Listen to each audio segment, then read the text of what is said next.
नमस्कार दोस्तों, लर्निफाई स्टूडियो में आपका स्वागत है।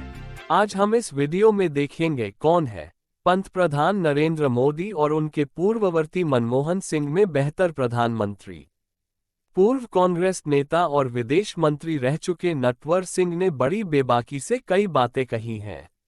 उन्होंने कहा है कि पूर्व पीएम मनमोहन सिंह के जमाने में असली प्रधानमंत्री सोनिया गांधी हुआ करती थीं।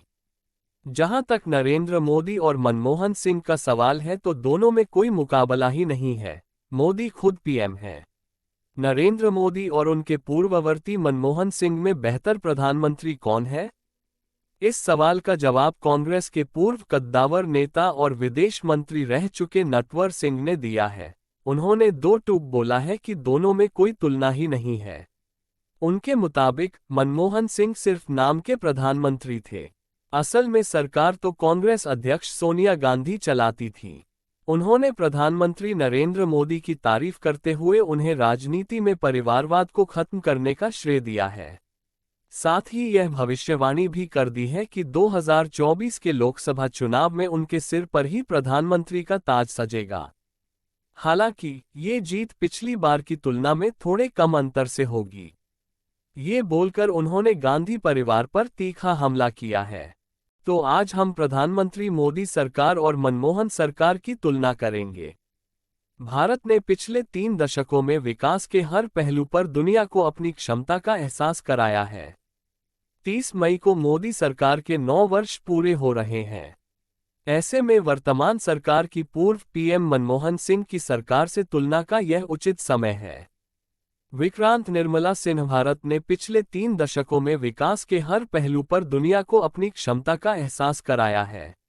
एक बड़ी आबादी को गरीबी से मुक्त करने से लेकर हर व्यक्ति तक बैंक खाता, शौचालय, बिजली कनेक्शन आदि जैसी सुविधाएं आज भारत को विश्व का एक प्रमुख सामाजिक और आर्थिक केंद्र बना रही हैं। 1991 की नई आर्थिक नीति ने भारत के लिए एक दरवाजा खोला और समय के साथ ये दरवाजा और विस्तृत होता गया। इस दौरान देश में सरकारों का परिवर्तन हुआ, लेकिन जनता के हित में सार्वजनिक प्रशासनिक नीतियां निरंतर जारी रहीं। 30 मई को मोदी सरकार के 9 वर्ष पूरे होने वाले हैं। 2014 में नरेंद्र मोदी ने कांग्रेस को उसके इतिहास की एक बड़ी हार दी थी। उस समय आर्थिक स्थिति और नेतृत्व शैली एक महत्वपूर्ण मुद्दा बना था। आज जब मोदी सरकार और मनमोहन सिंह सरकार के आर्थिक प्रदर्शन की तुलना कुछ प्रमुख मापदंडों के माध्यम से कर सकते हैं।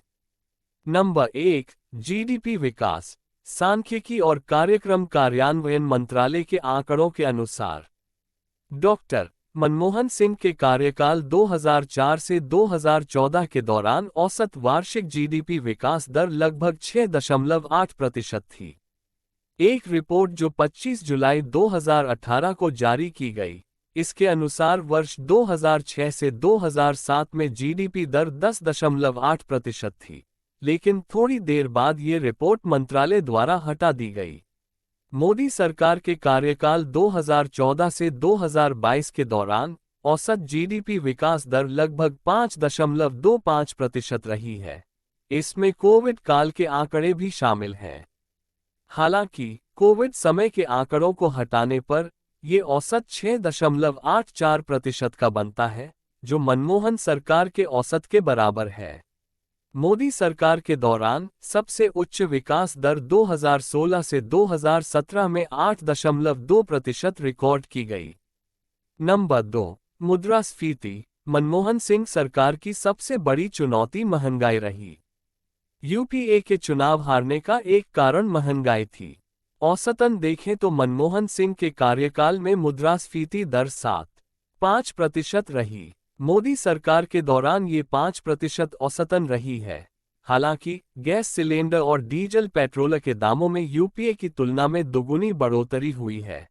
यूपीए के दौरान एक गैस सिलेंडर की कीमत 410 रुपये थी, जबकि आज ये 1100 रुपये है। वर्तमान समय में पेट्रोल कीमत 96.72 रुपये प्रति लीटर है और डीजल 89.62 रुपये प्रति लीटर है, जबकि 2014 में ये पेट्रोल के लिए 71 रुपये और 41 पैसे और डीजल के लिए 55 रुपये और 49 पैसे प्रति लीटर था। नंबर 3, वित्तीय घाटा। मनमोहन सिंह कार्यकाल में जीडीपी का औसत वित्तीय घाटा 4.3% था। यूपीए सरकार ने अपने कार्यकाल के अंतिम वर्षों में वित्तीय घाटे को कम करने के लिए प्रयास किए, लेकिन तब तक बहुत विलंब हो चुका था। मोदी सरकार के कार्यकाल में जीडीपी का औसत वित्तीय घाटा 3.7% था। हालांकि कोविड काल के बाद से यह इस वर्ष 6.4% रहा है। यूपीए सरकार की चालू खाता घाटा का औसत जीडीपी 2.4% था। 2012 से 2013 में ये सर्वाधिक 4.8% रहा था। मोदी सरकार के कार्यकाल में चालू खाता घाटा का औसत जीडीपी 1.6% है। नंबर 4, विदेशी कर्ज। ये देश की विदेशी उधारीदारों के प्रति वित्तीय ऋण की राशि को संदर्भित करता है, जिसमें सरकारें, अंतर्राष्ट्रीय संगठन और वाणिज्यिक संस्थाएं शामिल होती हैं। यह एक देश की आर्थिक स्वास्थ्य और वित्तीय संकट के महत्वपूर्ण सूचक है। भारत की विदेशी कर्ज मार्च 2014 में $440.6 बिलियन से बढ़कर मार्च 2023 में $613 बिलियन तक बढ़ गया है। नंबर 5, व्यापार करने की सुगमता। मोदी सरकार के कार्यकाल में भारत की व्यापार करने की सुगमता सुविधा सूचकांक में सुधार हुआ है। मनमोहन सरकार के कार्यकाल में विश्व बैंक की व्यापार करने की सुगमता सूचकांक में भारत की रैंक 2004 में 132 से बढ़कर 2014 में 134 हो गई थी। मोदी सरकार के कार्यकाल में भारत की व्यापार करने की सुगमता सुविधा सूचकांक में सुधार हुआ है और 2022 में भारत की रैंक 63 हो गई है। ये सुधार भारतीय सरकार के नेतृत्व में कई सुविधाओं के उन्नयन और सुधार के परिणामस्वरूप हुआ है। सरकार ने व्यापार करने की सुगमता को बढ़ावा देने के लिए विभिन्न कदम उठाए हैं, जैसे कि व्यापारिक नियमों में सुधार, वित्तीय सुविधाएं, बैंकिंग सुविधाएं, डिजिटलीकरण, औद्योगिक विकास और बाजार के निर्माण आदि। इन तथ्यों से निष्कर्ष यही निकलता है कि कुछ पैमानों पर मोदी सरकार तो कुछ पर मनमोहन सरकार बेहतर दिखाई पड़ती है, लेकिन फिर भी अंतिम वाक्य के रूप में ये कहा जा सकता है कि मोदी सरकार यूपीए की तुलना थोड़ा बेहतर नजर आती है। तो दोस्तों, हमें कमेंट करके जरूर बताएं कि आपको ये वीडियो कैसा लगा। अगर ये वीडियो आपको पसंद आया है तो वीडियो को लाइक करें और ऐसे ही दिलचस्प वीडियोस देखने के लिए हमें सब्सक्राइब करें। साथ ही बेल आइकॉन को दबाएं ताकि नए वीडियोस आपके पास जल्द से जल्द पहुंचे। धन्यवाद।